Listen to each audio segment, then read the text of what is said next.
The city now urging everyone to conserve as much water as possible. Tonight, Chelsea Torres live at the O.N. Stevens Water Treatment Plant. Chelsea, you actually have some conservation tips to give to people at home. Paul, I do. To make sure that plenty of water is flowing from these facilities to your homes and businesses is to use water smartly. Now, the city has a full list of ways how you can conserve water, and their motto is "A little goes a long way." To keep the greens lush and bright, Oso Beach Municipal Golf Course and the Lozano Golf Center have learned how to conserve water. To keep it irrigated to the extent that we need to keep it in the conditions that they are would take a huge amount of water. The city golf courses use reclaimed water from both city water treatment plants.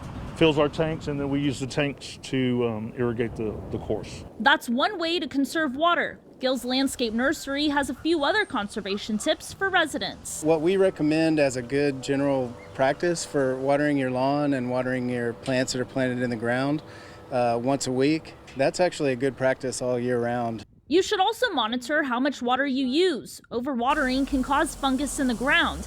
Another tip for conserving water in your yard, use mulch. You can use mulch in your beds. You want a good 2 to 3 inch layer of mulch. That's going to help retain the water. As for indoors, the city says to use full loads in the dishwasher and while doing laundry. Take showers as opposed to baths, and do not leave water running. Use it only when you need to use it. There's lots of ways to conserve water all the time. I think don't wait until the drought restrictions kick in to think about water.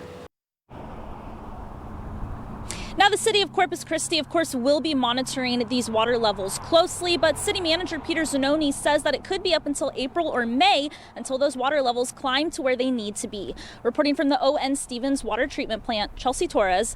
Paul, back to you. Yeah, Chelsea, just one question before you go real quick. How will the city really be enforcing these restrictions? I think a lot of people want to know that. And what sort of penalties can anyone who violates this expect? So, Paul, get this. The city is actually in cooperation with code enforcement. So that is the department that they will be using to enforce and make sure that people are abiding by these restrictions. And Peter Zanoni did say that there is a $500 fine per incident per day, but he really wants this to be all about educating people instead of fining them. Paul? True. All right. Chelsea Torres live in Corpus Christi tonight. Thank you so much.